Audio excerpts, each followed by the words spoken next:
O ser humano tem uma dor existencial. De onde eu vim? Para onde que eu vou? O que é que eu estou fazendo aqui? E as respostas são muito parecidas porque quando você está num estado místico, em contato com algo maior, o que você encontra de resposta nessa essência vai muito ao encontro das outras assim, né? De falar, olha, a grande saída é você manter esse contato aqui com alguma coisa que é maior do que você, que dá um sentido para a vida, de dizer assim, ó, a vida não acaba aqui, ninguém vai morrer, ou seja, basta morrer para você nascer para a eternidade. Porque se existe algo maior do que eu, então isso começa a se tornar uma coisa lógica, que a vida é maior do que a carne.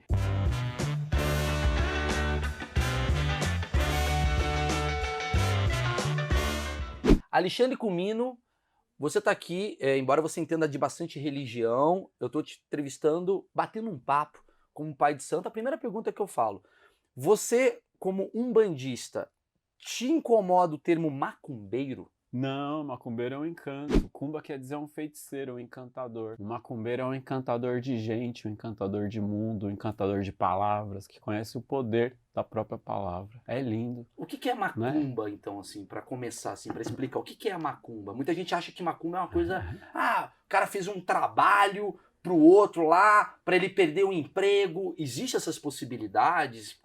Eu acho que essa é a principal dúvida que todo mundo tem. Macumba é o nome de uma árvore, de um tambor, de uma dança, de um instrumento de percussão, de algo que parece um reco-reco.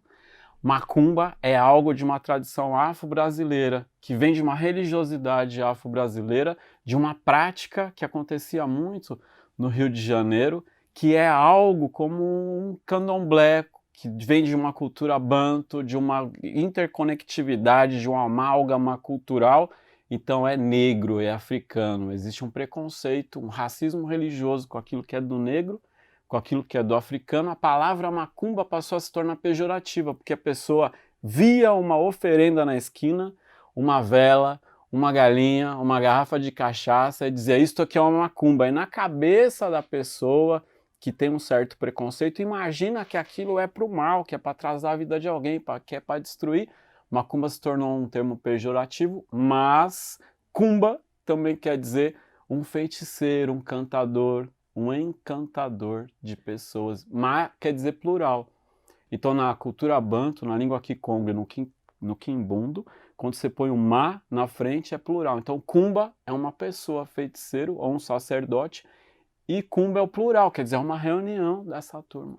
É uma reunião, então, tipo assim, Muito. mas são o quê? Quando você faz um prato ali, você faz uma oferenda, né, no caso, né, é isso que você tá, eu sou totalmente leigo nesse assunto. Você faz uma oferenda, você põe na farofa, você põe não sei o quê. Você alimenta um santo, é isso que você está fazendo? É um agradecimento? Depende. Exu é o dono da rua, é o dono da encruzilhada. A encruzilhada são caminhos que se encontram. Então a rua e a encruzilhada, ela representa um encontro de mundo, de realidades. Aqui entre eu e você existe uma encruzilhada, porque eu represento um mundo e uma realidade, você representa outra realidade. Quando a gente se encontra, Exu é quem comanda esses encontros, os caminhos, as encruzilhadas. Quando você estiver numa encruzilhada de vida, de mundo, e você não souber para onde eu vou, o que é que eu vou fazer, que caminho que eu vou tomar, é comum a gente pedir para Exu, que é um orixá negro africano da cultura iorubá, perguntar, Exu, para onde eu vou? Mais ou menos Alice, no País das Maravilhas, ela para na encruzilhada, olha para a árvore, e ela pergunta para o gato, que caminho que eu vou tomar? E ele fala, para onde você quer ir? Ela diz, eu não sei. Então ele diz, qualquer caminho Então, a serve. Alice era macumbeira. Total, e o gato é Pô, o isso Exu, é irmão. maravilhoso. É isso que a gente chegou à conclusão. A gente tem que falar nessa linguagem mais Não é? literal, porque se a Então, gente for muito pro religioso, é, o cara já vai embora, que eu conheço aqui então, o público é então chato. é a mesma coisa, você para na encruzilhada igual ali, se você pergunta quem mora na encruzilhada, aquele que conhece todos os caminhos. E a vida é a busca de encontrar qual é o meu caminho, qual é o meu caminhar. Então a pessoa que vai na encruzilhada, ela está procurando um direcionamento, está procurando um caminho. Os deuses moram nas encruzilhadas. Então na cultura afro-brasileira, a gente reconhece as divindades, os orixás da cultura iorubá, os inquices, que são da cultura banto, ou os voduns, que são da cultura jeje. Exu é um desses deuses que mora na encruzilhada, assim como Hecate, a deusa grega, ela também mora na encruzilhada. Ixi, mas agora foi muita coisa.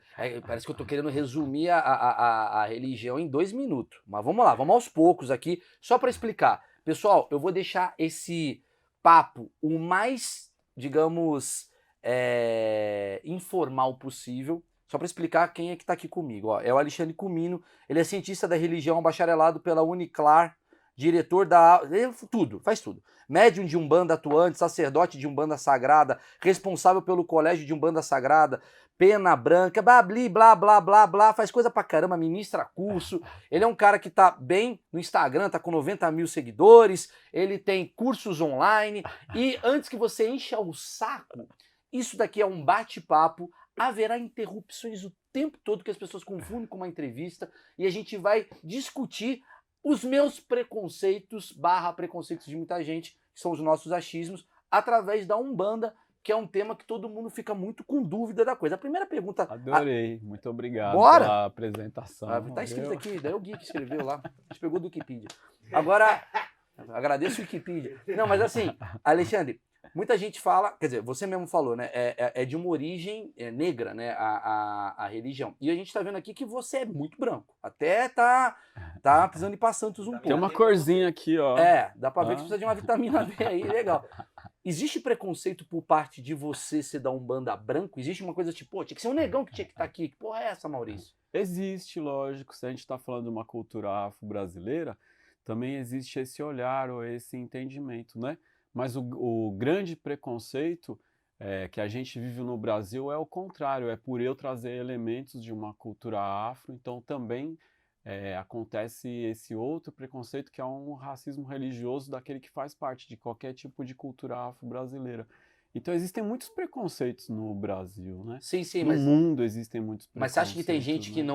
não vai com você ser ministrado, o cara não aprende com você da Umbanda porque fala, esse maluco é branco, mano, quero ouvir um negão. Tem isso? Eu acho que o importante é quando a pessoa abre a boca se ela tem alguma coisa para oferecer, né? Então Claro. as pessoas elas não vêm estudar comigo, aprender comigo pelo fato de eu ser branco ou de eu não ser branco, mas pelo fato de tocar de alguma maneira, né? E você começou na Umbanda faz quanto tempo? Eu nasci espírita, numa família espírita, de espiritismo kardecista. Minha mãe me levava no espiritismo desde criança. Eu pouco conheci minha avó, que é a mãe da minha mãe, que viveu a Umbanda também. E em 1995 eu conheci a Umbanda, com um grupo de pessoas que começou a praticar. E conheci meu mestre, Rubens Saraceni, que foi um grande líder umbandista em memória já desencarnado, a quem eu peço a bênção sempre que toco no nome dele, com mais de 50 livros publicados, que criou os cursos de teologia de Umbanda, de sacerdócio de Umbanda. Então, desde 95... 25 anos. 25 anos que você está imerso nessa cultura umbandista. Você teve outras religiões além do espiritismo e da Umbanda? Eu me apaixonei pelos Hare Krishna, quase virei Hare Krishna. Puta, você precisava de um cara Hare Krishna. Eu encanta a parada Hare Krishna, né? Já nem preciso, né? Já cabelinho cortado. Agora você cortou aqui, você vai demorar para ser. E adoro o budismo, acho encantador o budismo e todos os seus segmentos, mas o Zen budismo em especial, acho uma coisa. Por isso que você é professor de religiões, né? Você entende de algumas, assim. Eu sou apaixonado por espiritualidades em geral, porque quando a gente fala religião, a gente pensa um modelo muito fechado e muito castrador, né? Mas se a gente pensar o budismo, é quase uma não religião, porque você não precisa acreditar em Deus para ser budista. E a Umbanda também é religião por ter uma estrutura que tem que ser respeitada a partir de um olhar social, mas que ela é também uma filosofia de vida, é uma maneira de entrar em contato com a sua espiritualidade, é uma liberdade muito grande. Então, você escolheu então a Umbanda, há 25 anos é a religião que você tá. Há muitos achismos sobre Umbanda. Por exemplo, que você baixa o santo. As pessoas falam, ele baixou o santo. Inclusive, a gente tá até na dúvida se é você ou se é outra pessoa que tá aqui. É você mesmo. Não sei também, pode ser que é outro, né? A gente não sabe. Você tem certeza que você tá aqui? Ixi, agora fez a Pode ser que a gente tá dormindo, né, irmão? Nem acordamos ainda e estamos sonhando que essa parada já começa. Eu já pensei nisso, sabia? Eu já pensei nisso pra caramba, que tipo é meio Matrix, né? Porque se você assistir o Matrix é o quê? É o cara que tá ali parado, tá todo mundo parado numa Matrix, que é isso daqui. E o cara tá em outro lugar só na cabeça. Só na cabeça dele. Então essa é a parada mais real, né? Porque ninguém sabe se isso aqui é real mesmo, né? Diz que um dia você morre e descobre que sonhou. Isso daqui durou 6 minutos. É isso mesmo. Tem um místico chamado Chuang Tzu, que ele disse que sonhou que era uma borboleta. Aí ele não sabia mais se ele era o Xuanzé que sonhou que era uma borboleta ou uma borboleta que sonhou que era um místico, né? Caramba. Então nós não sabemos qual que é a parada. Mas aí... Pode tá. ser que nós estamos em casa dormindo e... Só não- Enfim, é, né? exatamente. Ninguém sabe se está vivo. Então no momento que você já sonhou e no meio do sonho você falou, porra, mano, eu tô sonhando. Essa parada aqui, já teve uma parada assim no meio do sonho? Já. Então, algumas pessoas têm isso na vida, falam, nossa, mano, isso aqui é uma encarnação, é uma vida, então se iluminou. Enquanto isso não acontece, você não tem certeza se você tá vivo ou se você tá morto. Mas já aconteceu alguma coisa com você do tipo, você acessou uma outra entidade, sei lá, e você, de repente, alguém fala pra você, pô, Alexandre, você tava chato ontem. Não, não era eu, era Carlos. Muito bom isso. O cara pode dar umas puta desculpa. É uma puta né? desculpa. Não, não fui eu que não paguei. Não, não foi eu que Foi o paguei. Te deu Uma um soco na cara, não era eu, era Alexandre, era foda. Outro... O macumbeiro tem uma parada dessa mesmo, ele não sabe bem, ele fala, será que era eu mesmo? Porque eu falei umas coisas tão bacanas, irmão, que não devia ser eu, não. Acho que eu tava meio em transe, numa parada assim. Então, e quando a pessoa incorpora, é algo que não dá pra você explicar o que acontece quando você tá incorporado. O maior drama do umbandista ou do macumbeiro, quando começa um desenvolvimento mediúnico, o maior drama é ele entender, será que sou eu? Ou será que é o guia? Então isso é real. E uma vez eu incorporo uma entidade que é um Exu, e ele dá o nome de Sultão. Uma vez eu perguntei pra ele, falei, porra, Sultão, é eu ou é você, mano? Você meteu assim a pergunta? Porra. Foi, eu falei, porque é meu, né, é meu mestre, é meu irmão, é meu brother. Eu falei, porra, mano, é eu? Ele falou, careca, a parada é a seguinte... É mó folgado o santo. O cara entra aí, careca, ó, bati uma punhetona aí, tava da hora. Os caras, caralho, velho, tá louco? É assim que ele me chamava, ele fala, careca, a parada é o seguinte, quando for bom é eu, quando for ruim é você, entendeu? Caralho, mano, Então... ele chegou muito folgado, velho. Invadiu, usou teu sovaco. Que doido. É isso, mas então esse relacionamento que a gente começa a construir, que é um relacionamento, ele é diverso. Então eu posso me relacionar dessa forma com ele, mas posso me relacionar de uma outra forma, de total reverência, de silêncio, com o preto velho, com o caboclo. Mas pode ter um Exu, pode ter uma pombagira. Então há um universo de relações e de relacionamentos que são... A maneira como eu converso com você não é a mesma maneira que eu converso com a minha mãe, com a minha mulher, com o meu filho, que você... Então isso pode acontecer. E essa é a parada, porque se tem alguém que você fala, cara, é um mestre espiritual, e quando ele chega pra você e fala, irmão, qual que é a parada? Você fala, velho, é isso. Quer dizer, você tá querendo me dizer que todas as máscaras sociais que nós temos talvez não sejam máscaras sociais. Talvez seja espíritos encarnados de acordo com cada situação? Eu não, mas você falou, achei bacana a ideia. Né? Eu não falei, mas achei que a ideia é boa, né, irmão? Uma parada meio fragmentada, né? É, mas não foi eu que falei. Você Quem falou foi Douglas, que acabou de Que maravilhoso. Não é? Fragmentado então, é isso, é um drama muito fragmentado, é lindo. Então é um drama até onde será que eu tenho múltiplas personalidades ou será que eu incorporo alguma coisa? Será que eu tô louco ou será que eu tô médium? Será que eu tô místico? Então existe uma maneira existe uma maneira que a gente costuma acreditar que é uma forma de saber. Se acontece alguma coisa aqui que pode dar um sentido para a minha vida, então eu estou numa parada espiritual. Mas se acontece alguma coisa que não dá um sentido para a minha vida e que torna a minha vida uma coisa mais complicada ainda, então ou eu estou louco, ou eu estou com múltiplas personalidades, ou eu estou fragmentado, ou eu tenho uma parada que eu não estou sabendo lidar com ela, entendeu? Que é, por exemplo, quando a pessoa começa a ter sintomas de mediunidade, de incorporação, e você não sabe o que fazer com isso, enquanto você não entender o que fazer com isso, parece que isso vai destruir a sua vida. Isso é humano. Isso é humano desde o início, desde que o homem é homem, que ele surge, que você fala, isso aqui é Homo sapiens. O tal do Homo sapiens, ele é também homo religioso. Porque ele só é Homo sapiens quando ele começa a enterrar os seus mortos e acreditar que existe uma vida além dessa vida e desde sempre ele tem uma experiência de transe, de atravessamento. Ele sai do corpo e tem uma experiência fora do corpo ou uma experiência para dentro dele ou incorpora alguma coisa. E quando ele começa Eu engato a primeira, a segunda, a terceira, irmão. Então, quando ele começa a viver essas experiências, ele não sabe o que fazer, os antropólogos, Mircea Eliade, que é o maior estudioso dessa parada de xamanismo, ele diz assim, isso é uma doença xamânica. Então isso aconteceu, por exemplo, com um espírita chamado Chico Xavier. Ele teve várias dificuldades, várias dores, vários conflitos, começou a ver espírito. Se ele fosse um indígena, ele ia se tornar um pajé.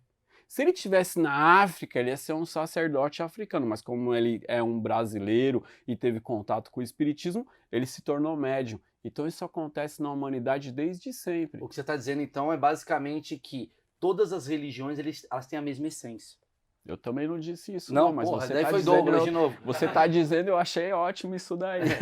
O ser humano tem uma essência de transcendência e cada cultura vai procurar uma maneira de explicar isso. Quando eu encontro uma explicação que é muito forte, um grande grupo de pessoas começa a me seguir. E é assim que você tem, por exemplo, um judeu chamado Yahshua, que a gente chama de Jesus, você tem um outro chamado Abraão, você tem Mohammed, que a gente chama de Maomé, ou Siddhartha Gautama, que é o Buda. Eles tiveram experiências místicas e encontraram respostas para a sua humanidade transcendente, e então um grande grupo de pessoas começa a seguir ele. Depois que ele morre, a turma começa a dizer, o que ele falou mesmo? O que ele disse? Não, peraí, ele falou umas paradas para nós, vamos anotar o que ele disse, porque isso pode dar um direcionamento para a vida.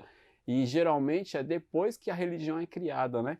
Então, Jesus teve experiências místicas, Abraão teve, Siddhartha Gautama teve experiências místicas de transcendência e tentaram ensinar as pessoas a ter essa experiência. Para todos aqueles que não conseguiram ter te você entrega uma doutrina, já que você não pode ter uma experiência, que você tenha um conjunto de saberes, uma doutrina, que possa te direcionar de alguma maneira. Agora, quando você dogmatiza a doutrina, ela está morta e as pessoas começam a brigar que a minha doutrina é melhor do que a sua. Por isso que eu quis dizer que a essência é a mesma. Por que eu acredito nisso? Independente do papo de religião, tem uma coisa que eu vejo que é, antigamente, obviamente, não tinha WhatsApp, não tinha Twitter, as pessoas não se comunicavam. E como é que tinha uma religião africana, uma religião europeia, uma religião não sei o quê? Porque cada lugar parece que tinha alguém que teve uma percepção muito parecida, muito né? parecida. De experiências muito parecidas, de dor. Então nós somos atravessados por dores existenciais. O ser humano tem uma dor existencial. De onde eu vim? Para onde que eu vou? O que é que eu estou fazendo aqui? E as respostas são muito parecidas porque quando você está num estado místico, em contato com algo maior, o que você encontra de resposta nessa essência vai muito ao encontro das outras assim, né? De falar, olha, a grande saída é você manter esse contato aqui com alguma coisa que é maior do que você, que dá um sentido para a vida, de dizer assim, ó, a vida não acaba aqui. Ninguém vai morrer, ou seja, basta morrer para você nascer para a eternidade. Porque se existe algo maior do que eu, então isso começa a se tornar uma coisa lógica, que a vida é maior do que a carne. E é isso que todo místico descobre, que a vida é maior do que a carne. Mas tem maneiras diferentes para dizer. Agora, para aquilo que é inexplicável, foi criado um conceito, uma ideia, Deus. Sim. Que é isso afinal, né? Deus talvez seja uma representação simbólica, no sentido de vou explicar para você que há algo que rege você. Se eu explicar de uma forma muito abstrata, talvez você não entenda. Então eu vou colocar numa figura, seria isso? Ou não, né? Porque se eu coloco numa figura pode ser, se eu não coloco numa figura pode ser. Eu vi o Leandro Carnal e a Monja Cohen escreveram um excelente livro dizendo o inferno são os outros, que é para contrapor aquela ideia de Sartre que inferno somos nós, né? E ele fala ali da ideia dele de ateísmo. Ele fala, eu sou ateu. Por que ele é ateu? Porque ele não acredita naquele modelo de Deus que está ali no Velho Testamento, no Novo Testamento, essa ideia judaica. Então, eu também sou ateu desse modelo. Desse Deus eu também sou ateu. Então você está querendo dizer que o Karnal, ele é ateu do que é dito como religiosidade. Mas na verdade ele tem as crenças de fé dele, seria isso? Não, estou dizendo que eu interpreto, eu não sei se exatamente é isso que ele pensa, Sim. Mas eu interpreto que quando ele ou qualquer outra pessoa diz que é ateu, você tem que ser ateu do quê, né? Ateu é a pessoa que não acredita em Deus. Qual Deus? Entendi. De qual Deus? Será que o ateu que se entende por ateu, ele também é ateu de um modelo do hinduísmo? Entendi. Ou Talvez, de um teísmo quântico, de física tipo, o quântica? padre pode ser ateu, de acordo de qual Deus você tá jogando pra ele. Ele pode ser crente do Deus dele e descrente do outro, né? Inclusive demoniza o Deus do outro, né? Sim. Ele é ateu daquela crença que é a crença alheia. Não significa que ele é ateu em geral. Quando demoniza é hater. É hater, quando demoniza é hater, é outro nome. É, outro nome. é exatamente isso, né? Você, eu queria entender assim, você já, por mais que a gente está na questão filosófica e ao mesmo tempo mais espiritual, mas você, é curiosidade mesmo, você já fez o, porque, vamos lá, meu achismo, você já encarnou alguém do tipo, eu quero encarnar alguém, porque alguém tá precisando falar com a mãe, já teve isso, você já recebeu que você falou, cara, não era eu aquele dia.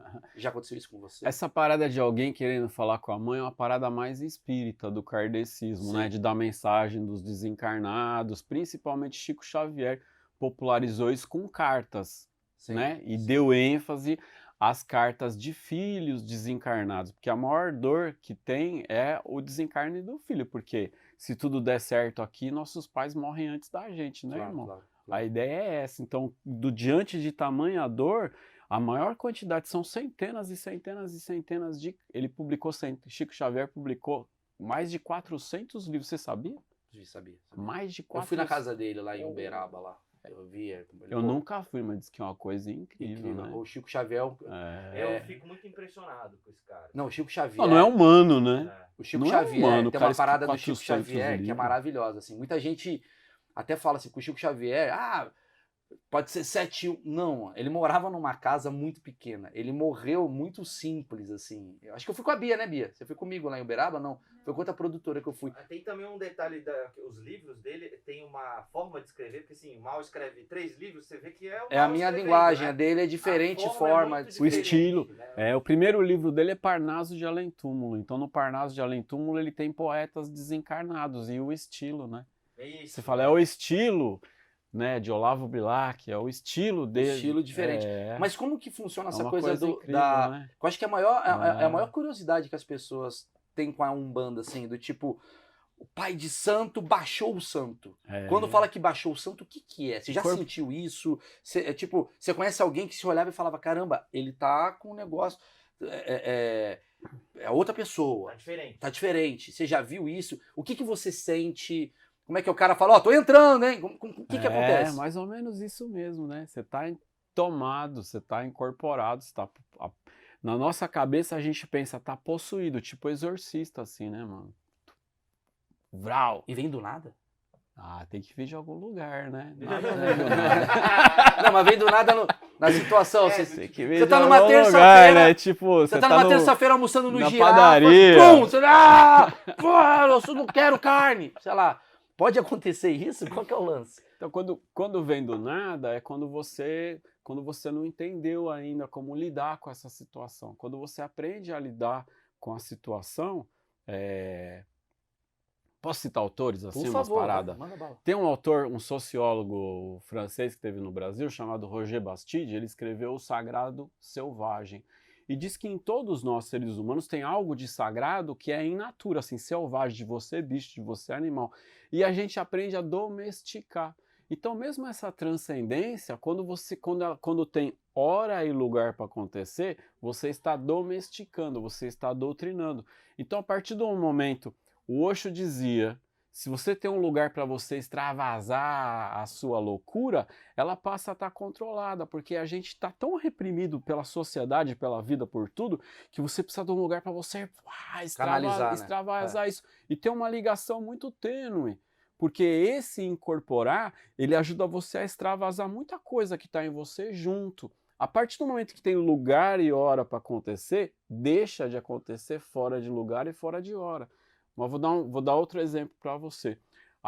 Vamos supor que você começa a ter muitos problemas na sua vida que você não sabe resolver. E isso acontece muito.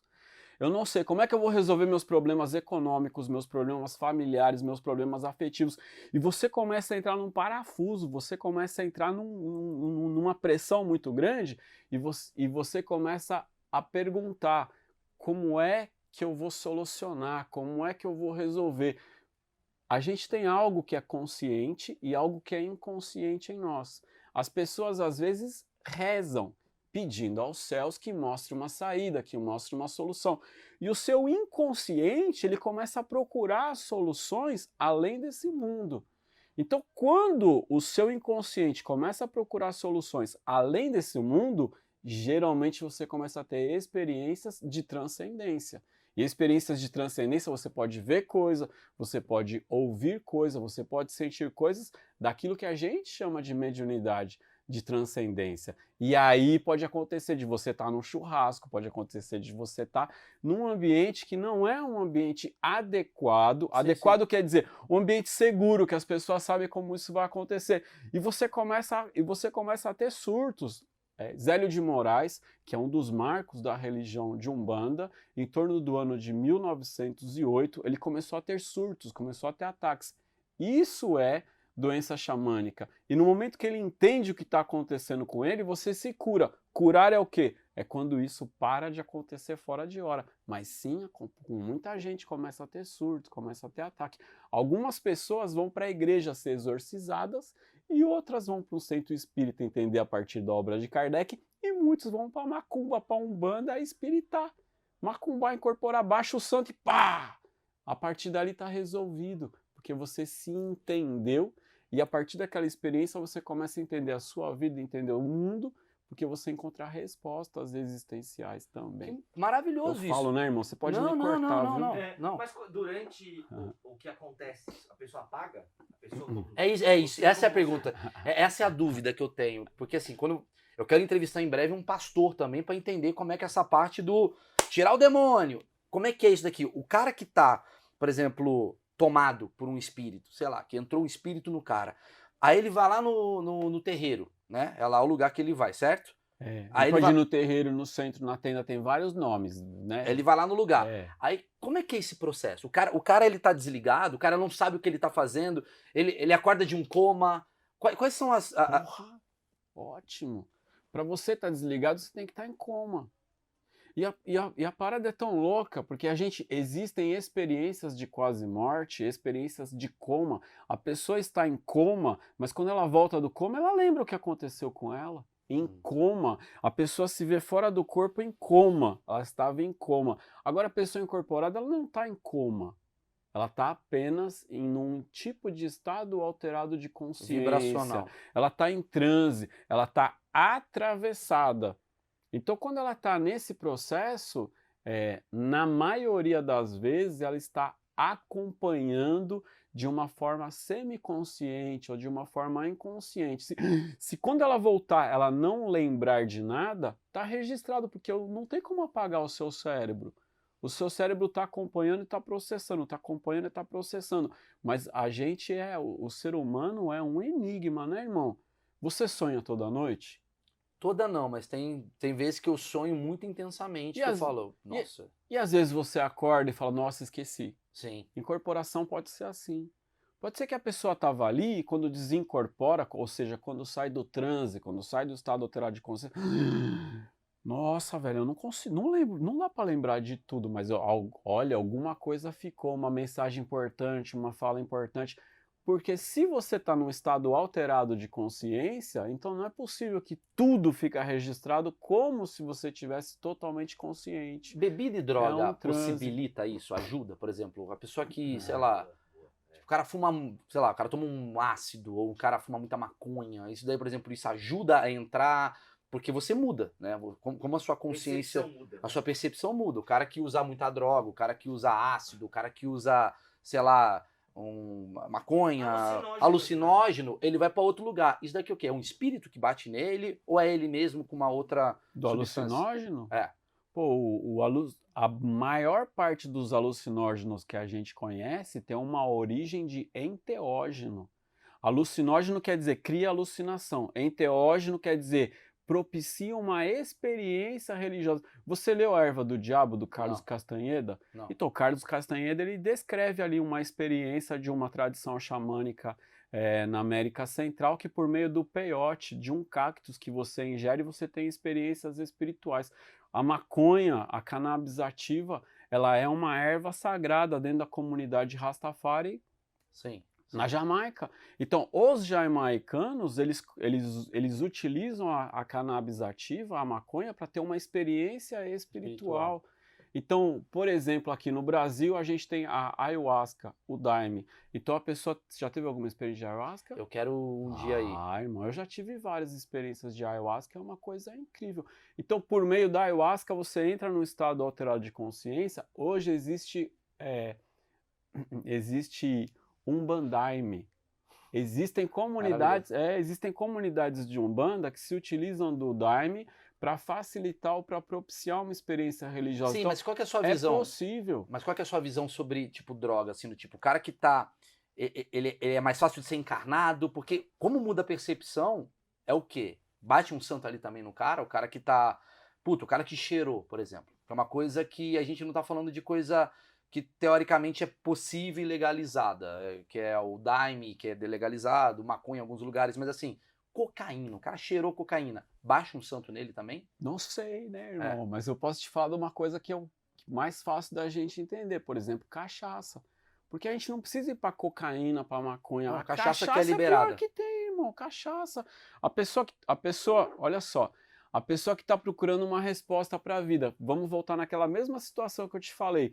Então a pessoa está vivendo um drama de encontrar resposta, não tem resposta. Mas a partir do momento que ela tomou uma cachaça ou que ela usou alguma coisa que altera o estado dela, pode ser que cause um relaxamento no seu controle. Quando você relaxa o controle, isso pode ajudar ou propiciar um estado alterado de consciência para que baixe um santo. Então isso pode acontecer. Nos terreiros de Umbanda é comum algumas entidades beberem um pouquinho de cachaça. Pra baixar... Para baixar não, mas pode ajudar. Mas, por exemplo, existe uma religiosidade brasileira chamada a linha dos mestres da Jurema ou do Catimbó, lá no Pernambuco.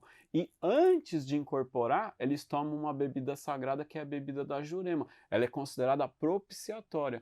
Então, isso pode existir, mas na religião Umbanda, na Umbanda mais tradicional, você não se utiliza de elementos para criar o estado alterado de consciência. Bem do nada. Ele é induzido pelo ritual. Ah, tá. Então, o ritual cria o ambiente.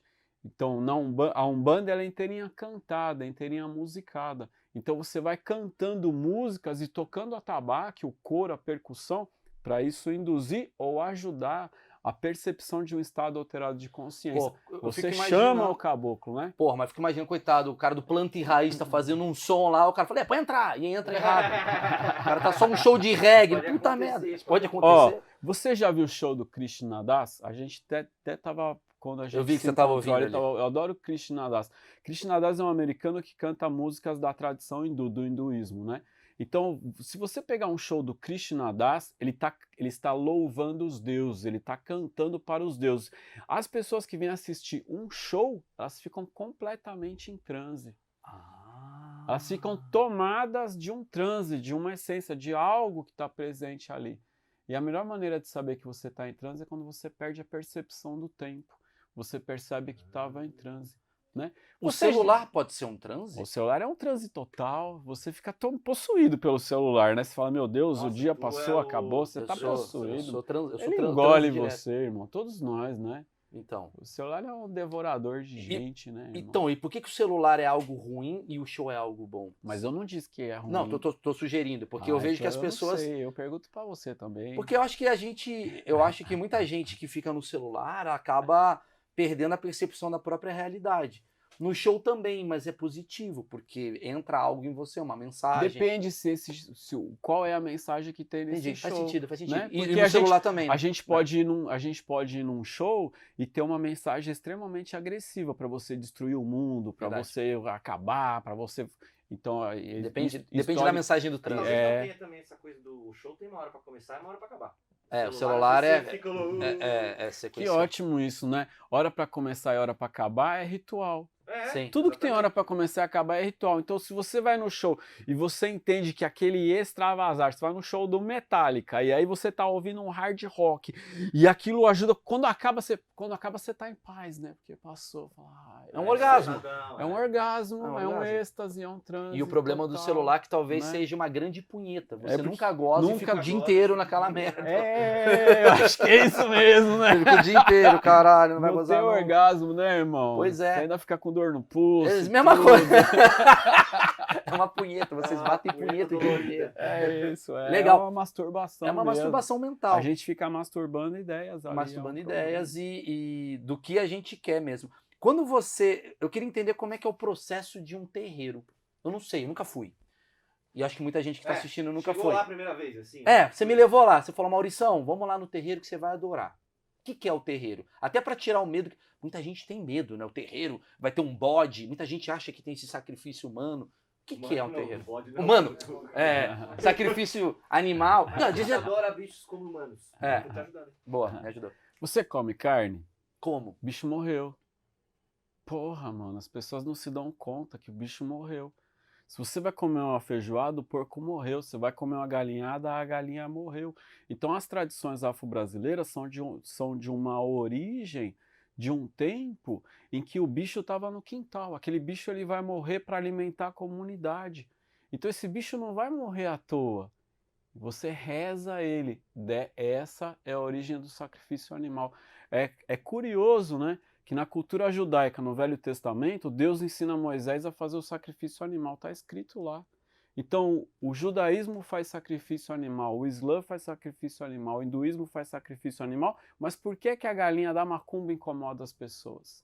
Porque existe um racismo religioso no Brasil. Então, e por que eu tenho medo? O que é que pode ter medo naquela religião? Porque parece que existe um preconceito que faz pensar que aquela religião pode ser do mal. Mas se for do mal, já não é mais religião, né? Então as religiões afro-brasileiras, elas existem para dar um sentido para a nossa vida como qualquer outra religião. Então um terreiro, ele deve ser um lugar seguro. Se ele não for um lugar seguro, alguma coisa está errada. Porque uma igreja pode não ser um lugar seguro se o responsável por aquela comunidade está agredindo de alguma forma. Com certeza, com certeza. Então é uma questão Até, humana. E o que você falou, o negócio de animal, o que deve ter de peru querendo ir pra Umbanda, porque lá ele não vai morrer, porque no Natal ele morre. Então é uma questão... Os peru ficam putos, falam assim, mano, a Luísa Mel não vai me proteger no Natal, mano? E não é um sacrifício religioso? Claro que é. Porque Todo se mundo come peru o no Natal, Natal. Sadia, porra, bomba. Bomba. Né? Por que a sadia não faz galinha pra macumba, né? Tem a galinha nova pra macumba, sadia. Porque você não come, acho né? que a macumba não consumiria. É, que você não come, Porque né?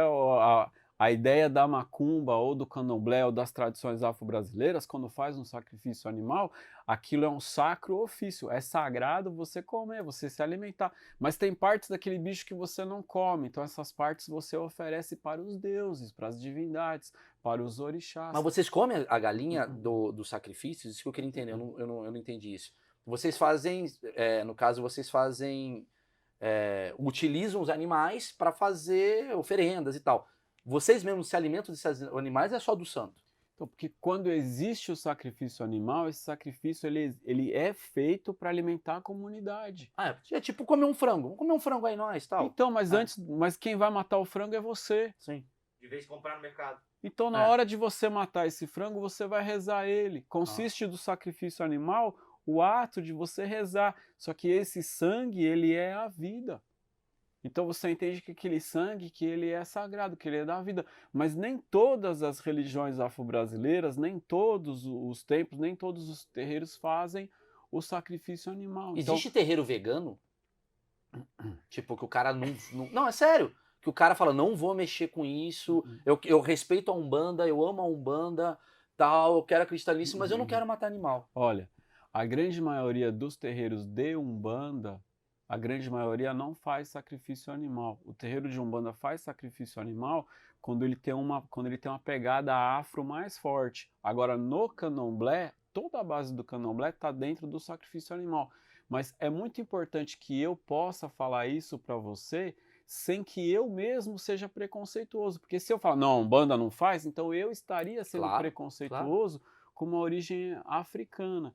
Sim, então, sim. muitos terreiros de Umbanda não fazem o sacrifício animal, mas eu não posso usar dessa palavra para Generalizar. desmerecer o sacrifício animal porque ele alimenta uma comunidade. Uma festa de Ogum, que é um orixá da guerra, geralmente no final da festa você serve uma feijoada. Então, para aquela feijoada acontecer, você não aceita fazer aquela feijoada com qualquer carne que você não sabe de onde veio, do matadouro. Então, aquele porco, aquele bicho, ele vai morrer num ritual Sim, e sim. você vai comer. E essa comida ela é oferecida para a comunidade, mas um prato daquela comida também é oferecida por orixá. Sim, sim. Vou te dar um exemplo. Exu é um orixá que come tudo que a boca come. Então, qualquer coisa que você come, você pode oferecer para Exu. Agora, se eu moro numa comunidade rural e no meu quintal tá a galinha e eu tenho esse amor, esse respeito, essa convivência, é uma maneira de comungar. Olha só, o que é a missa católica se não um ritual de antropofagia? As pessoas estão comendo a Sim, carne de total. Cristo e bebendo o sangue de Cristo, porque o ritual quer dizer esse vinho é sangue e esse pão é carne. Mas você come aquele pão, você come aquela carne e você não come a galinha, você come o porco. Então, se a pessoa ela é vegetariana, ela pode ter uma crítica ao mundo carnívoro que se alimenta dos bichos e a E questão não do a religião. É o todo. fechou, Entendi. fechou, porque quando você tem um preconceito do ponto de vista religioso, então o seu preconceito é um preconceito religioso, mas o sacrifício animal do judaísmo não tem problema, do Islã não É tem problema. hipocrisia. Tá na hipocrisia. É um racismo religioso, Sim, é uma tá na hipocrisia. hipocrisia. Porque pô, eu Total. vou gastar meu É. tempo te xingando, mas o outro tá fazendo aqui, eu tô na minha. É meio que isso. Por quê, né? Então a gente tem que entender o que é que acontece nessa sociedade, por que a macumba, por que os rituais afro-brasileiros, a umbanda, o candomblé, o tambor de mina, o babassuê, o catimbó, a jurema e muitas outras expressões e denominações de religiões afro-brasileiras, que são muitas, incomodam as pessoas. Você né? acha que é No porque, Brasil. porque veio do negro mesmo, assim, do tipo, ou é porque veio de uma classe mais pobre, ou porque é uma coisa que os europeus não legitimaram? Qual que é a sua visão sobre O isso? preconceito religioso no Brasil, ele é identificado como uma forma de racismo religioso, quando ele diz respeito às religiões afro-brasileiras. Uhum. É um fato.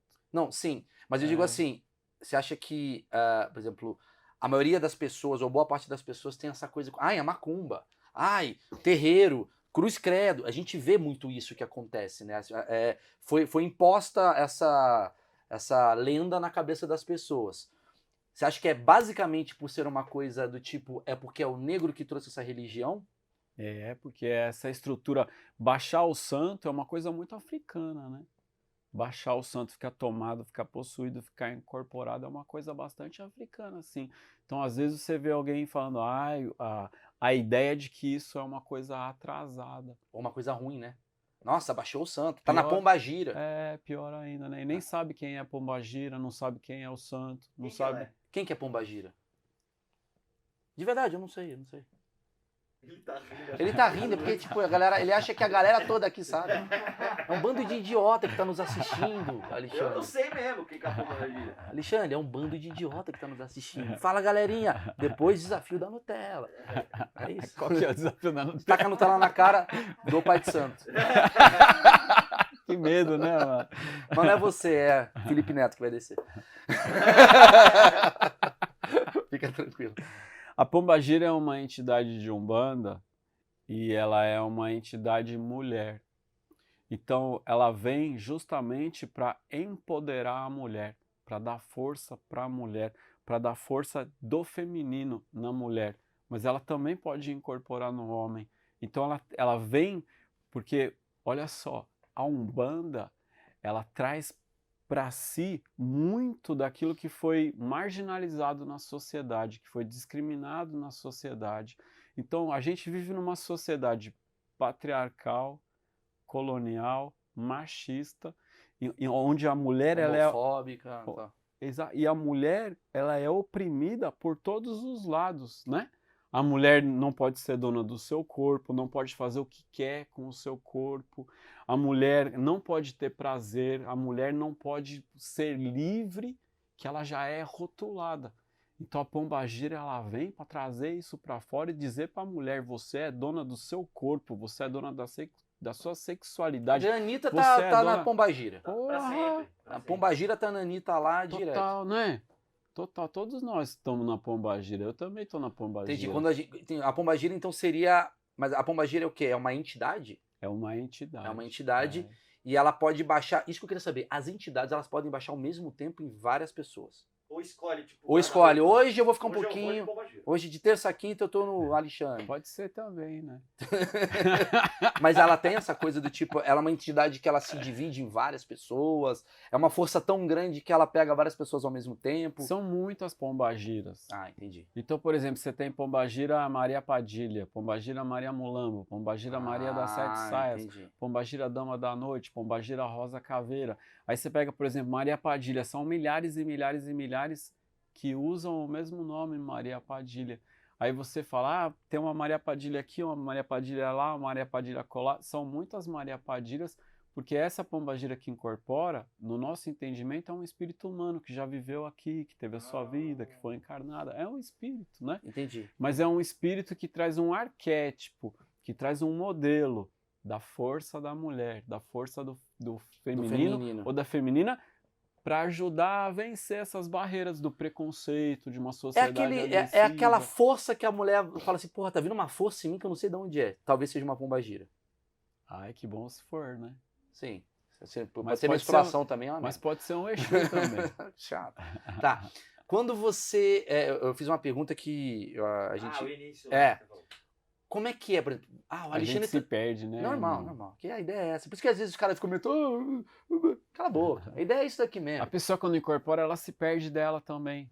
Que eu já não sei mais sou eu ou se é uma entidade. É uma Ih, tô entidade ou sou fudido. eu. O que Toda é hora que eu eu tô sem sinto? Eu acho que tá É. incorporado o dia inteiro, 24 horas. né? Isso aí é. Eu perdido... Esses dias eu deixei, cara, fui fazer academia e deixei a carteira na porra. É, eu faço isso direto. Direto. Eu falei pra Emily, não era eu. Não Era Magno. Não era. Marcão. Era o Marcão.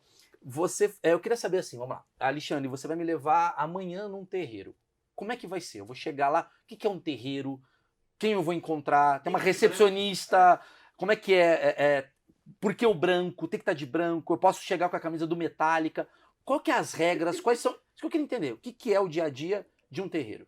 Então, o terreiro pode ser desde uma comunidade grande, de uma estrutura gigante, com uma pessoa na porta, até uma estrutura mais familiar. Então, o terreiro é onde se manifesta o sagrado, por meio dessa experiência visceral da incorporação. Então, se aqui nesse momento a gente incorporar, esse lugar vira um terreiro. Um terreiro não necessariamente é uma coisa, um campo aberto. Pode ser uma casinha, é um terreiro. Por causa da palavra terreiro, Exatamente. né? A palavra terreiro, ela vem de uma época em que você tinha um espaço de terra para você cultuar a sua religiosidade, a sua alegria. O termo terreiro ele vem desde um período do período colonial, aonde você tinha um espaço ali, onde as pessoas escravizadas podiam naquele terreiro cultuar a sua religiosidade, a sua espiritualidade, e a ideia da experiência de você cultuar o sagrado na terra, no chão de terra. Mas o nome terreiro ele vai se tornar algo maior, que pode ser qualquer estrutura de templo. Pode ser chamado de centro, pode ser chamado de tenda e pode ser chamado de terreiro também. Pode ser um apartamento. O importante é então assim, ele não segue uma fórmula, tipo assim, a igreja. Existe a igreja que tem que ter o altar, tem que ter não sei o quê. E não necessariamente o terreiro, ele segue uma arquitetura pré-definida. Não, o terreiro é o espaço onde o sagrado se manifesta. Então, eu sou o meu terreiro também, porque cada um de nós é um templo vivo, o sagrado se manifesta em mim. Mas a partir do momento que isso está acontecendo no quintal de casa, no quarto, na sala, na cozinha, aquele lugar se torna um terreiro. O grande objetivo dessa parada é você dar uma comunicação. Então, quando o santo baixa, quando uma entidade, um espírito, a gente fala uma família. Todos nós temos uma família espiritual, uma família de alma. De onde eu vim? De onde eu vim tinha uma família. E essa família está me acompanhando, mas de alguma forma eu consigo me comunicar com essa família. posso me comunicar por sonho, eu posso ouvir, eu posso ver, eu posso interagir, ou pode incorporar. Mas a partir do momento que eu digo assim, quem te ama. Então tem uma família que ama você e quer saber como você tá, quer saber o que é que essa família pode fazer por nós aqui, nesse mundo material, sim. que a gente tá nós estamos tão desnorteados, eu precisava tanto, meu filho, meu amigo, minha mãe, meu pai, minha família, precisa de uma palavra, de algo que nos dê um norte, que dê um sentido. Então tem alguém aí que pode nos ajudar e pá, incorpora e de repente você está Pombagira. Entendi. Você está Preto Velho, você está o quê? Incorporado na Pombagira, no Exu, no Preto Velho, no Baiano, tem incorporação de criança na Umbanda que traz uma mensagem.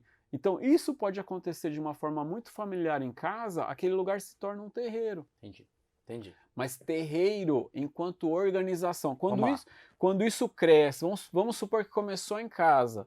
Então começa com a família. E aí a família começa a chamar o vizinho, começa a chamar o conhecido, começa a tirar. Para fazer o ritual. Vem Começa aqui em casa pra fazer o isso. ritual. Então, agora, como é que nós vamos fazer esse ritual? Vamos colocar. Não pode ser bagunçado. Então, é importante ter uma hora para começar. Como é que a gente vai organizar isso? E aí surge o ritual.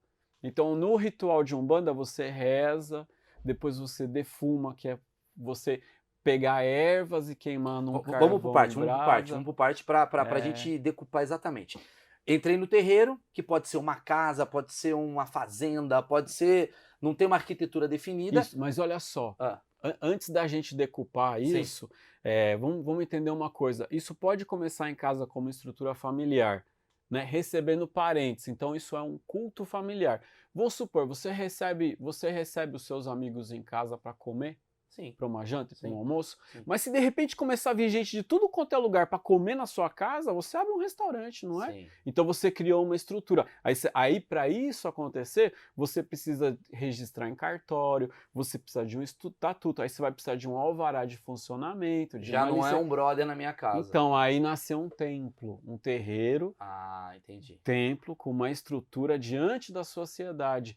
Mas isso pode começar de uma maneira informal dentro de casa. Ou eu posso trazer gente e cobrar e falar, não, são meus amigos, e não pagar imposto. Também tem essa ideia. Então, mas aí o fiscal bate na tua casa e fala, pois é, mas você tá recebendo dinheiro e você não tá pagando imposto, e você sabia que existem... Não, foi só uma piada babaca. Mas é isso que acontece com o terreiro, porque às vezes o terreiro acontece... dentro de uma casa você começa a receber uma grande quantidade de pessoas e alguém fala para você, olha, é importante você legalizar, é importante você ter uma licença de funcionamento. Você entende que não é mais uma reunião familiar. E aí nasce a necessidade de criar uma estrutura de templo, que é o que acontece com todas as outras religiões. E aí a Umbanda, ela se apresenta à sociedade como uma religião, que tem uma estrutura de templo, tem uma estrutura... Que atrai gente e tal. Mas assim... O que é básico? Isso que eu queria entender. Por mais que tenha diferentes E agora nós vamos decupar essa Agora ideia, vamos decupar. Então. Quero decupar essa reunião. Vamos. Tô indo lá. Alexandre, você me levou lá no terreiro do teu amigo que Primeiro você gosta. Você pode ir, né? Eu posso ir? Qualquer pessoa pode ir? Pode, desde que você seja... Em alguns lugares você precisa ser convidado, mas outros em outros lugares Orkut. há terreiros... Tipo Orkut, não é qualquer um, não.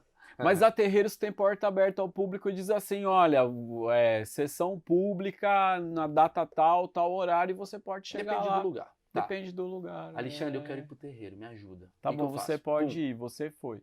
Você não sabe nada, você não conhece nada, e você tá com medo, você acha que alguém vai soltar uma galinha do lado, vai matar pro outro, o que é que vai acontecer?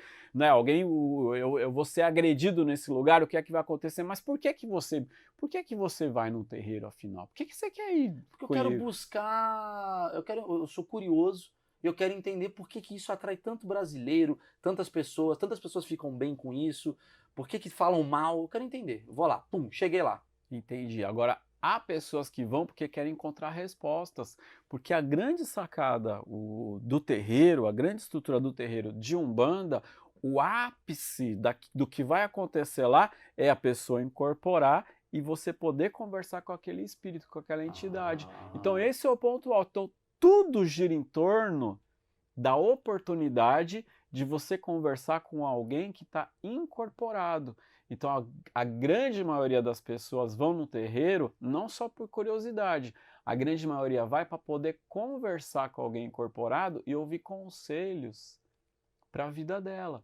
Então, a maioria das pessoas vai para isso. Se você for por curiosidade, você vai descobrir que as pessoas estão indo lá para conversar com os espíritos e também para você receber uma limpeza espiritual, um passe energético, um passe espiritual, porque vamos supor que você está se sentindo meio mal. As pessoas falam, irmão, vai se benzer, vai tomar um passe, né? Você está carregado. Então, tá carregado. A Umbanda, ela é também uma oportunidade de você frequentar, para você ter ali um local para você se sentir bem, para você se limpar, para você se descarregar. Sim, dar uma limpada em você. E se houver uma identificação, você pode fazer disso uma filosofia de vida.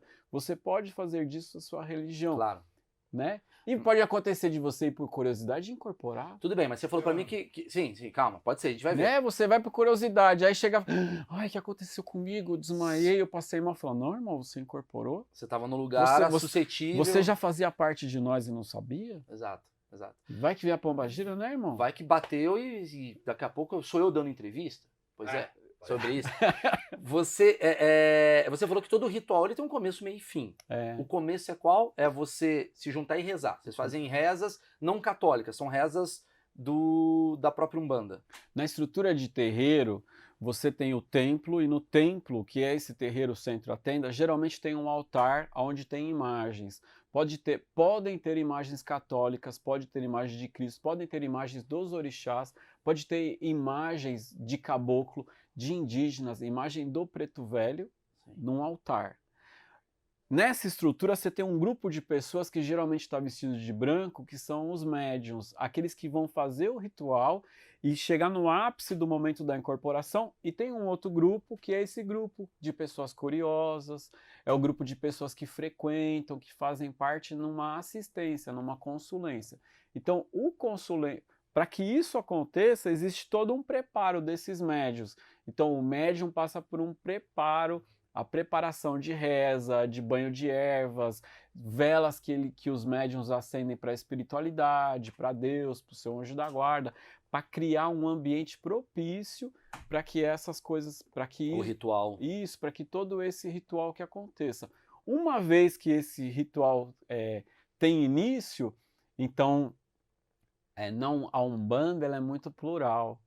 A Umbanda ela é muito sincrética, muito amalgamada, muito atravessada por todas as culturas. Então, é possível que num terreiro de Umbanda, é possível que fala gira, em gira ou sessão. É possível que pode iniciar com um Pai Nosso, pode iniciar com uma Ave Maria, pode iniciar com uma regra, com uma reza umbandista, pode iniciar com a reza de São Francisco de Assis, pode iniciar com a prece de Caritas, que é espírita. Sim, então, a Umbanda... Importante a conexão das pessoas com alguma mensagem que você está meio que ligando o ritual. Então, de qualquer maneira, a gente está juntos para rezar também. Isso. Então, tudo inicia com uma reza. Depois é comum acontecer uma defumação. Você pegar um turíbulo, que é um recipiente com carvão em brasa, e coloca ali ervas ou resinas, que é algo que é feito na igreja também. Sim. Então, o ambiente ele é defumado para você limpar, para você purificar o ambiente. Então, vão iniciar rezas e cantos de abertura do trabalho espiritual, para anunciar que vai começar alguma coisa. E aquele grupo de pessoas, na Umbanda é muito comum as pessoas ficarem de branco. O branco é para dizer que você... quando você vai num hospital, tá todo mundo de branco, para você ter certeza que aquele ambiente é limpo, que aquilo tudo traz uma claridade, traz uma noção de... Calma. Isso. A calma aí, ó. Você já está me ensinando também. Paz, por né? que a gente usa... Então, esse é o grande objetivo de usar o branco. Sim. Aquela coletividade está rezando, está defumando, está cantando e vai anunciar, olha, vai começar alguma coisa aqui. Então faz um ponto cantado de abertura. Você vai cantando, vai anunciando que você vai começar alguma coisa. Vai começar alguma coisa, vamos cantar para os orixás, vai saudando os orixás. Em algum momento começa a cantar e chamar os espíritos que vão incorporar. Então nós vamos saudar agora o caboclo, vamos chamar os caboclos, canta para o caboclo, e chama o caboclo, e reza para o caboclo, e toca atabaque, e toca... A gente chama de curimba. Então vai tocando essa curimba, vai cantando pro caboclo, vai chamando o caboclo, chamando, e aquilo vai crescendo e vai criando um ambiente propício para a pessoa entrar em transe. Mas quem que é essa pessoa? Tem uma pessoa pré-definida para isso? Essa O dirigente espiritual, que é o sacerdote ou o pai de santo, ele é o dirigente, ele toma a frente. Então ele é o primeiro a incorporar e ele faz a chamada para que aquele grupo incorpora e há um outro grupo de auxiliares, que a gente chama de cambone. Então algumas pessoas ficam, aquele grupo inteiro vai incorporar para que possa dar conta de atender todas as pessoas que estão procurando ali, né? Então, eu também incorporo, eu sou dirigente espiritual, eu sou pai de santo, então eu incorporo e tem um grupo que trabalha comigo. Aquele grupo também vai incorporar e vai atender as pessoas e os cambones são os auxiliares que estão ali ajudando isso a acontecer também. E aí fica todo mundo incorporado, né, irmão? Tomado, possuído. Tratamento individual, né? É lindo, né? É isso, individual. Então, os consulentes, eles vão ser chamados para conversar com essas entidades que estão incorporadas. Então né? eu faço é como se eu tivesse um bate-papo com o Preto Velho. Vai ter. Aí eu falo, Preto Velho, me ajuda aqui, que eu tô com uma situação delicada, é o meu pai, não sei o quê. E ele vai me dar uma mensagem. Aí o outro vai pegar, talvez, o Exu, vai bater um papo. Na Umbanda é muito comum ter um dia só pro Preto Velho, aí fica todo mundo incorporado de Preto Velho. Ou Preta Velha. Aí tem um dia só para Caboclo. Caboclo na Umbanda é algo muito próximo ao que são os povos originários, os indígenas, inclusive no nome. Você tem Caboclo Urubatão, Caboclo Birajara, Caboclo Indaiá, Caboclo Jarina. Então pode ser que tenha um dia só para Caboclo. Aí tem um dia só para criança, só para Exu e Pombagira. Isso acontece assim. Mas pode acontecer de ter uma gira aberta em que cada um incorpora uma entidade diferente. Nesses dias foi dia de Santa Sara. Na Umbanda tem incorporação de ciganos espirituais também, só para a gente ter uma ideia, né? Sim, sim. Mas vamos numa coisa. Aí acabou ali, você conversa com o santo, tal, cada um com a sua incorporada, tal, e aí você encerra depois disso. É isso, esse é o grande ápice, né? Depois que todo mundo foi atendido, depois que todo mundo conversou, então, em alguns terreiros a pessoa é atendida e vai embora. Em outros terreiros a pessoa é atendida e fica lá dentro até o final. Aí quando chega no final, então canta para eles irem embora, para dar a retirada. Para o santo que baixou, agora ele vai subir. E tem gente que esquece, valeu, obrigado, e vai de Preto Velho para casa? Já aconteceu isso? Dá para acontecer? Dá para acontecer isso? O cara ir com o santo sem... Tem que alguém desligar esse santo do cara? Então, o ritual... É o ritual que vai dizer qual é o momento de incorporar e qual é o momento de desincorporar. Sim. Então, depois que você está terminando de atender, depois que termina de atender, o ritual, ele canta para subir. E aí todos desincorporam ao mesmo tempo. Entendi. Agora, a gente precisa entender uma coisa. Esse Preto Velho que você incorpora, ele é inteligente. Ele é um alguém. Então, ele sabe que não tem nenhum sentido ele e ficar com você. Ir para sua casa. Sim. Né?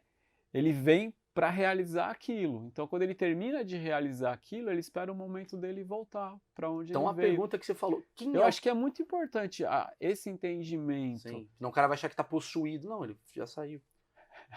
Tem gente que acha que o Preto Velho está comigo a vida inteira. Às vezes, não. E ele tá, mas não necessariamente incorporado, né? Sim. Ele tá junto com você assim. Mas esse Preto Velho, ele é um alguém. Ele é uma consciência. Ele é uma inteligência. Então a gente entende que ele é, inclusive, muito melhor de consciência e inteligência do que eu. Então se até eu, que sou mais tosco, eu entendo que não tem sentido de sair incorporado dali, ele entende isso melhor do que eu. Sim. Porque se ele sair incorporado dali, aí ele vai criar um problema para a minha vida, né? Claro. Então, se ele cria problema, quem cria problema não traz solução. Então, não teria sentido da gente ter esse relacionamento se ele extrapolar aquele ambiente, se extrapolar uma relação saudável. Quem é o Preto Velho? Acima de tudo, ele é o negro. E a negra. Sim. Por isso que ele, né? Porque às vezes se fala, o preto velho, ele representa o ancião, ele representa uma ancestralidade africana e ao mesmo tempo ele traz a memória de um período de escravidão no Brasil. Mas Ele ele traz existiu, essa o Preto memória. Velho? Ele era um escravo? E ele já foi terreno? Ele já foi daqui? E alguém muito sábio que encarnou? Como é que desencarnou? Como é que é? A Umbanda resgata essa ideia. Então, você já parou para pensar ou observar o que foi o processo escravagista aqui no Brasil ou no mundo? Uhum. O que é uma pessoa ser arrancada da sua terra, separada da sua família, essa pessoa ser agredida de todas as maneiras, essa pessoa ser comprada, ser vendida pior do que um animal, pior do que um bicho, você ter a sua pele cortada, rasgada, colocada num tronco, num poste, jogado no chão, arrebentado, e ainda assim descobrir que tem esperança de existência, de existir. Como é possível você passar por tudo isso e você ainda existir, continuar vivo? Que tipo de olhar, de entendimento de mundo permitiu que pessoas escravizadas sob a agressão mais extrema que tem de vida, que elas continuassem vivas? Quem é que podia dar uma esperança, uma luz? Então, você imagina que numa comunidade, dentro de uma existência agressiva como essa, entre nós, sempre existe alguém que tem geralmente um mais velho, tem uma sabedoria de vida maior. Então, os pretos velhos e as pretas velhas, eles representam aqueles que tinham essa sabedoria, esse amor. Alguém que resistiu muito à dor também, alguém que entendeu o que foi essa questão de sofrimento. Que dentro de um cativeiro, onde todo mundo está apanhando, onde todo mundo está sofrendo, onde não tem mais esperança, quando tudo é dor, tudo é lágrima, tudo é choro, então você ainda tem alguém ali que te ama, que vai te benzer, que vai te rezar, Te ajudar, que vai né? colocar uma erva nas suas feridas e que traz uma religiosidade africana ancestral, de um entendimento da vida além da vida, que diz assim, olha, eu não sei por que é que isso está acontecendo com a gente, mas eu sei que viver é resistir. E que a gente resistir é esperança para aqueles que virão depois. Então o Preto Velho traz uma mensagem de esperança, de resistência, traz uma memória para a gente não esquecer o que aconteceu e que até hoje o Brasil é um país racista. Sim, sim. A nossa sociedade é racista.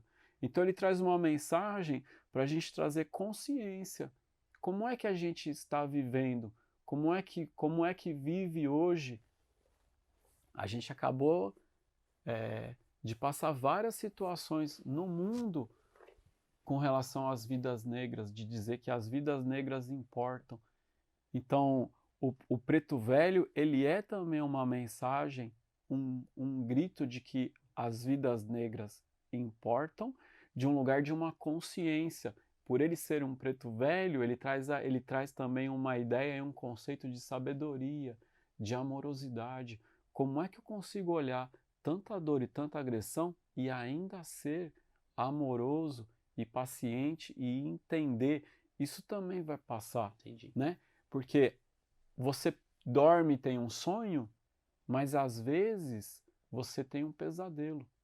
Uma hora esse pesadelo acaba, mas ainda assim tem algo para a gente, em tudo tem algo para a gente aprender, né? Somos todos nós aqui escravos e escravizados da sociedade, do tempo, do relógio, do dinheiro, de muitas dores que nos atravessam.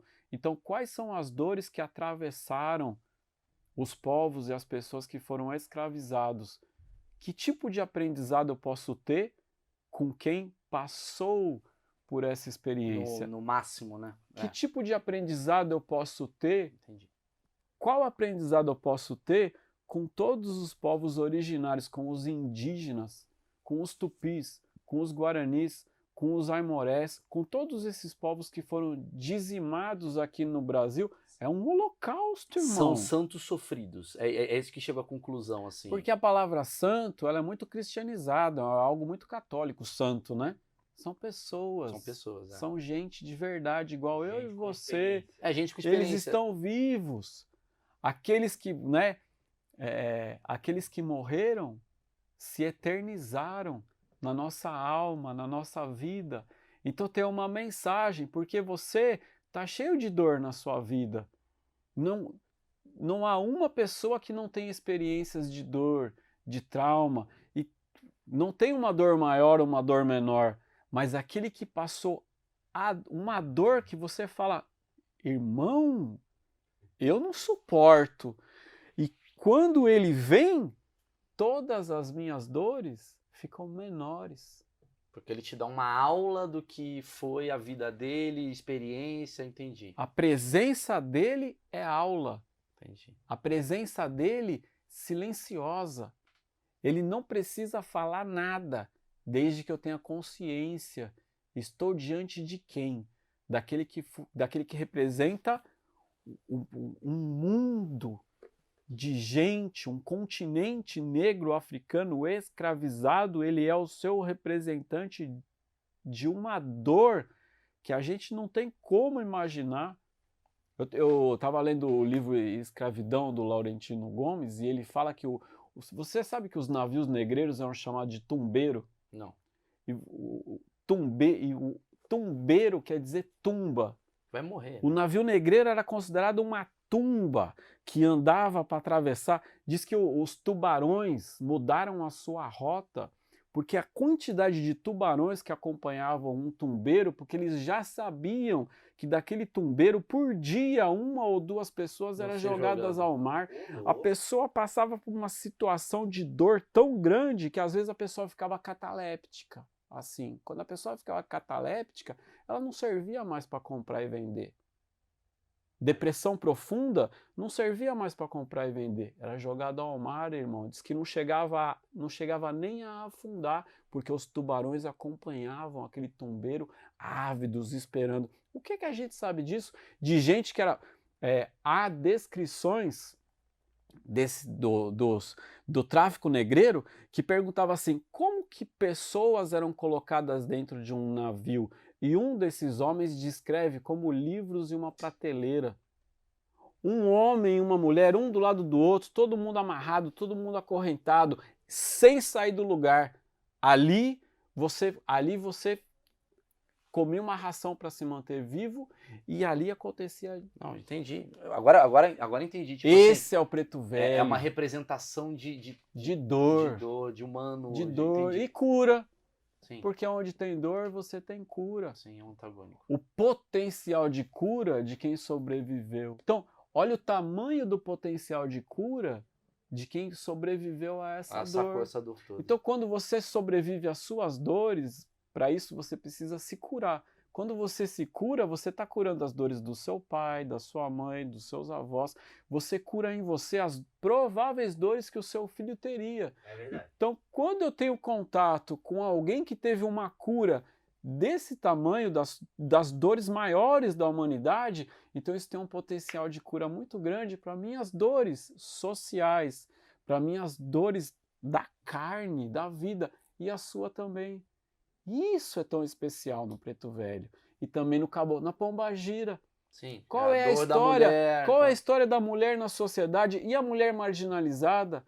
E a mulher que não se encaixa nesse padrão ou nesse modelo? Quem é a mulher que menos se encaixou e que foi demonizada e que é chamada de tudo, dos piores nomes que você pode... O que você aprende com ela? E o Exu? Porque muita gente fala que o Exu é o diabo, aquela coisa toda, né? Mas você as mesmo tem um pessoas- livro que fala eu que o tenho Exu não é. Eu tenho um livro que o título é Exu não é diabo, É. e nesse livro eu digo, as pessoas não sabem nem quem é o diabo, muito menos quem é o Exu.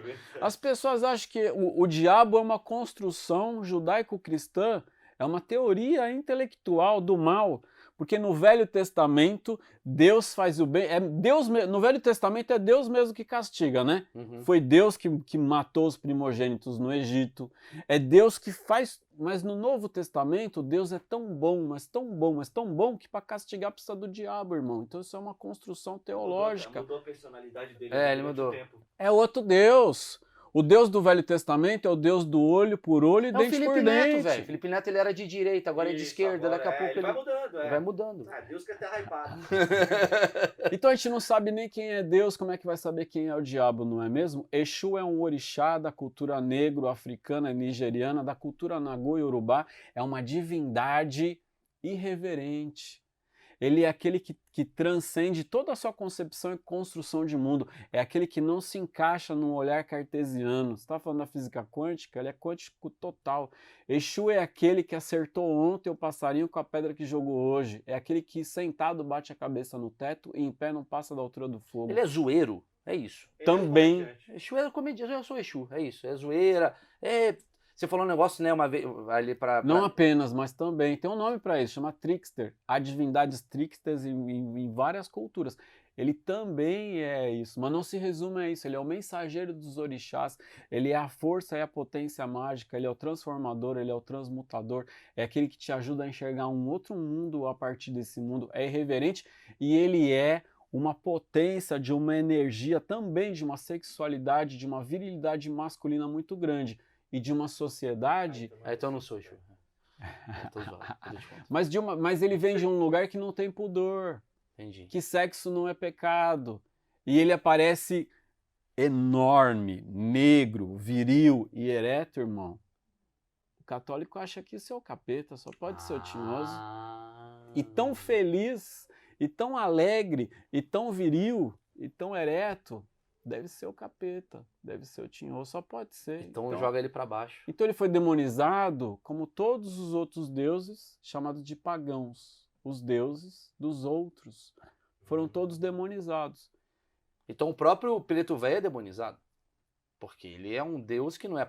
Ele é considerado pagão pro cristão, talvez. É porque o preto velho ele é alguém, é uma pessoa, Entendi. né? Entendi. Então, o negro foi demonizado a partir de um processo de uma construção de um racismo. Entendi. Então, se o ponto de vista for esse, o racismo é uma forma de demonizar pessoas, né? Não, porque a pombagira pode ser considerada demônio porque é livre. É a demônia, né? É demônia. E o Exu é considerado... Entendi. E eles caminham juntos. A minha percepção sobre o que você disse até então... Agora, quando o Exu Orixá é uma divindade, mas o Exu que vem na Umbanda é uma entidade, é um espírito que traz esses valores. Entendi. A minha percepção pelo que você disse Podia começar outro programa, né? Não é Não, bom não. o negócio? Não, tá bom pra caramba. A gente vai adorei a falando aqui. conversa. Mas é sobre isso mesmo, cara. A ideia então, que eu tô tendo é a demonização da cultura da Umbanda, ela vem da... Não é... Eu sou católico, por exemplo. Eu tenho a minha visão do que é o certo. Qualquer coisa distante do que eu acredito, eu vou demonizar, e principalmente vindo de uma coisa que é antagônica àquilo que eu acredito. Então você tem um Deus aqui do catolicismo que ele é mais branquinho, punitivo, do Primeiro Testamento e tal, e não é errado, é uma crença, certo? Deixar claro. Porque crença... não tem errado. Não tem errado, exatamente, não tem errado. É uma crença. É. Só que o problema, o errado existe a partir do momento que eu não respeito este daqui. E aí, muita gente que não faz ideia o que é a Umbanda, acaba jogando uma negatividade em cima dos preceitos dessa religião, porque não tem a ver com a minha origem. É a minha verdade contra a sua. E a sua verdade. Só que a sua é negra, suja, demônio, pesado, e a minha é áurea, limpa, bacana e higiênica. Da onde vem isso? Entendi. Da onde vem isso? Isso vem de uma cultura que é chamada cultura eurocêntrica, cultura patriarcal, Brasil colônia, cultura colonialista. Não, até porque você vai ver, quem veio para cá pro Brasil? Veio africanos e europeus. Mas certo? quem construiu... Foi o europeu. Não, quem construiu, que a gente diz, quem é que é quem é que está mandando nesse negócio todo, que é o construtor do ponto de vista, quem colonizou o mundo. Sim, sim. Porque quem constrói de fato foram, né, de De fato, fato é o quem povo. construiu essas igrejas? Sim, Foram é o mãos povo, pretas é que o povo, construíram é o aquelas povo que igrejas faz. e depois eles não podiam entrar. Sim, sim, Não sim, é? Sim, sim. É isso. Mas a construção que domina o mundo de opressão, de dizer da onde vem, quem manda nesse negócio todo. Então, é uma construção de mundo eurocêntrica. Eu tenho 2 perguntinhas finais, porque a gente precisa correr. Judô? Mas muito. A primeira pergunta em cima do que você está falando. É possível fazer trabalhos, né, que chama, né, aquela coisa, por mal? Ou então, tipo assim, eu quero que, sei lá, o Marcão perca o emprego. Eu quero que você... É só te mandar embora, né? Mas eu quero que você, sei lá, mano, tenha uma doença. Eu quero que o outro termine o namoro. Eu quero trazer a mulher em 3 dias, aquelas coisas. É possível fazer isso? É possível desejar o bem para alguém? Sim. É possível desejar o mal? Já não sei. Pra Não, desejar alguém? sim. Se é possível desejar o mal para alguém. Você quando pensa em alguém que você ama, você reza. Rezo. E você reza também para as pessoas que você ama, Eu rezo para as pessoas que eu amo. para que elas fiquem bem? Sim, Você acredita que isso alcança elas? acredito. E você acredita que o contrário pode alcançar também? Se a pessoa não tiver blindada, talvez. Então a sua pergunta está respondida. Tá. Mas a Umbanda não serve para isso. Mas tem gente que utiliza pra isso, entende o que você quis dizer? Né? É como se eu fosse rezar, é como se uma galera fosse na igreja, uns haters que estão aqui assistindo, fossem na igreja e falar: Pai nosso estás no céu, que o Marcão perca o pau. É a mesma coisa que isso. Entendi. É como se você canalizasse a sua energia pro negativo. Então o problema não é da religião, o problema é da pessoa que utiliza a religião. Porque- E como você se protege dessa pessoa? Porque todas as religiões, mas principalmente a Umbanda, as tradições afro-brasileiras ensinam que o que você deseja para o outro volta para você. Então, como é que eu vou ensinar isso e alguém vai praticar algo como prejudicar o próximo que vai voltar para você, né? Sim, sim. E a maneira de você blindar é você desejar o bem, você querer o bem, você procurar maneiras de você estar conectado com essa força do bem, né? Você mesmo se blinda. Eu tô vendo que você tem aqui, ó, essas Guia. O que é essas guias? Essa é uma guia de Oxumaré, que é um orixá, uma divindade do arco-íris, da alegria, das cores.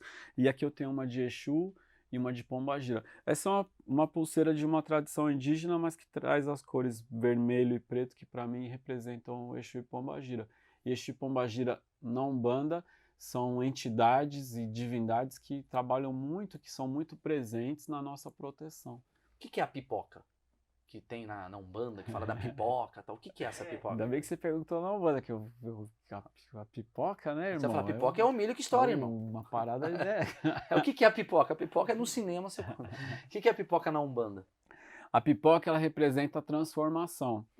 Então, esse milho que ganhou por meio do calor, esse milho estourou. Então, ele se transformou em alguma coisa. O milho que não se aceitou se transformar, ele virou um piruá, né? Agora, essa pipoca, essa transformação, esse estourar, esse branco da pipoca está relacionado a uma divindade da cura, ao orixá Obaluaê. Então, as pipocas, elas são as flores de Obaluaê. As pipocas são elementos de cura, de transformação.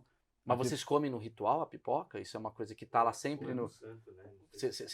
A pipoca, ela é utilizada onde? Na sua alimentação para fazer o ritual? Ou você entrega para o santo? Qual que é Tudo isso. Ah, legal. A pipoca, ela é feita como oferenda para o Obaluaê, que é esse orixá da cura. A pipoca também é utilizada para uma limpeza espiritual. Você faz uma grande quantidade de pipocas, realiza um ritual com essas pipocas para aquele orixá, e essas pipocas podem ser passadas no seu corpo para limpar você. É o banho de pipoca que fala, né? E comer pipoca a gente come também, Sim, né? tem que comer. Eu adoro comer pipoca. Eu comer uma macumba. É bom comer um compartilhar, né? Alexandre, eu tô andando na rua, aí eu vejo uma macumba ali, tá ali, pô, uma farofa, tem uma cachaça, eu falo, pô, tô com fome. Se eu como? E aquilo era pro santo. O santo vai ficar bravo? Se o santo ficar bravo, não é santo, né? Então pode comer? Aquela macumba é sua? Não. Será que é bom comer alguma coisa que não é minha? Quando eu tiver contato com aquela macumba, teoricamente eu vou ter contato com quem colocou aquilo ali. Quem colocou aquilo ali, colocou com qual intenção? Eu não sei. Será que eu vou mexer naquilo que não é meu, que não é minha propriedade? Será que eu quero ter contato com aquilo que está ali que eu não sei? A maioria das entregas e oferendas feitas na rua, a maioria é pedido de proteção, né? Mas eu não sei quem colocou aquilo ali, né? Se eu achar uma garrafa de cachaça na rua e eu sou alcoolista, inevitavelmente eu vou beber. Mas se eu não sou alcoolista e eu vejo uma garrafa de cachaça com um monte de vela, eu falo, teve um ritual. Quem fez esse ritual? Se eu mexer naquela garrafa, de alguma maneira eu vou ter contato com quem colocou ela ali, né? Quais Então foram você tá me dizendo que tem os um desejos, bando de os morador de sentimentos? rua aí que tá protegendo um bando de gente, porque o pessoal come, né? O pessoal, o que que acontece com esse pessoal? Porque o morador de rua, ele vê o negócio, ele come, muitos. Outros jogam fora. O que que acontece quando você mexe nisso? Eu tenho um irmão muito querido, o Ivan, que ele trabalha na polícia, ele estava trabalhando naquela região da Cracolândia ali, sabe? Sim.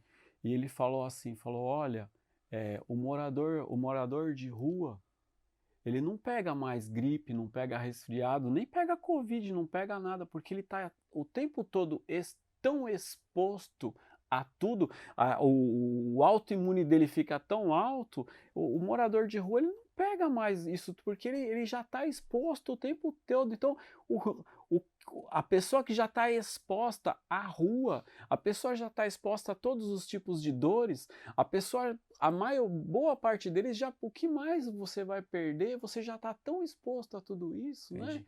Que você fala, quem que vai sentir isso?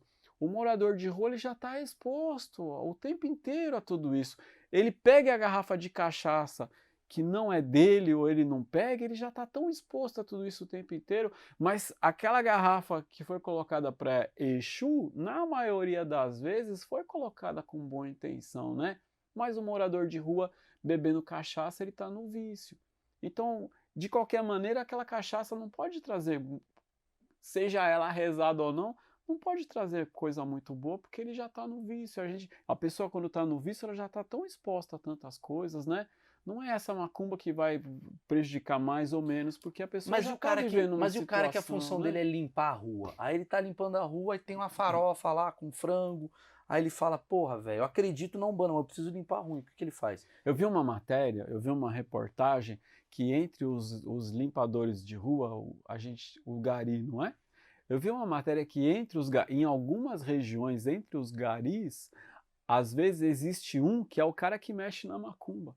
Geralmente entre os garis tem alguém que, porque eu acabei de ministrar um curso que foi virtual, feito em Bauru, a gente tem um estúdio em Bauru, e foi contratada uma equipe para filmar. E um dos rapazes da equipe tinha muito medo. Não sabe do que ele tem medo, mas tinha medo. Então, se você tem um grupo de garis trabalhando na rua, aqueles que têm medo não vão colocar a mão. Mas tem o gari de santo, né? Aí tem o gari de santo, mas também tem aquele que não acredita em nada. Agora, a pessoa está fazendo o trabalho dela, não é? Sim. Ninguém pode se ofender, nem o santo, nem o Exu, ninguém pode se ofender, porque o trabalho dele é limpar a rua, né? Porque a oferenda de hoje é o lixo de amanhã. E a gente recomenda, eu recomendo, não faça oferenda na rua, porque não precisa, e o que né? o santo faz com oferenda? Tem outras maneiras, né? Isso que eu queria entender. Você botou, existe uma, você falou que tudo que vai à boca pode virar uma oferenda. Aí eu botei lá meu pedacinho da carne, não sei o quê.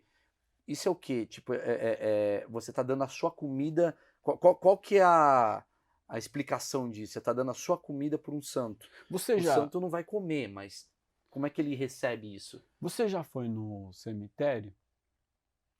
Fui. Já entrou num cemitério? Fui. Assim, já faleceu gente da minha você já observou que as pessoas levam flores? Sim. Pro morto? Uma vez eu li um conto que dizia assim, um senhor japonês levou comida para os seus ancestrais, levou arroz para os ancestrais, e do lado tinha um outro colocando flor, e o que estava colocando flor falava, e você acha que quando é que você acha que o seu ancestral vai vir comer esse arroz? Ele falou, no mesmo dia que o teu vier pegar essas flores, irmão.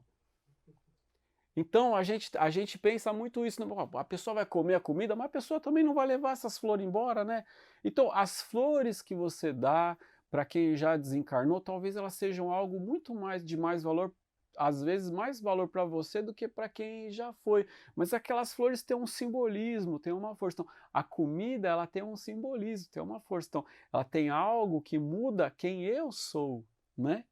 Então, isso tem um simbolismo muito mais forte, às vezes, para mim, do que para eles, mas é uma conexão, porque É uma energia que você tá ó, colocando. se eu oferecer esse copo de café para você, ó, segurou, então nesse momento a gente se tocou. É uma maneira de tocar. Entendi. Quando eu ofereço alguma De jogar. coisa, ó, É. pronto, você recebeu. Mas quem está recebendo algo, a essência, né? Mas é uma maneira de tocar, é uma maneira de comungar, de fazer uma troca. É o famoso respeito, É. né? Então, por isso, quando você vê uma coisa ali na rua, com licença. Aquilo tem algo de sagrado, então o sagrado do outro deve ser respeitado, né? Ó, esse papo daria mais 3 horas. Eu quero te chamar de volta. Adorei, curti muito, gostei de você. Pô, a viu? ideia é Acho essa. que é. Pô, dá Acho pra- que é ótimo. mentir É, também, precisa vai. mentir também, Uma mano. onda.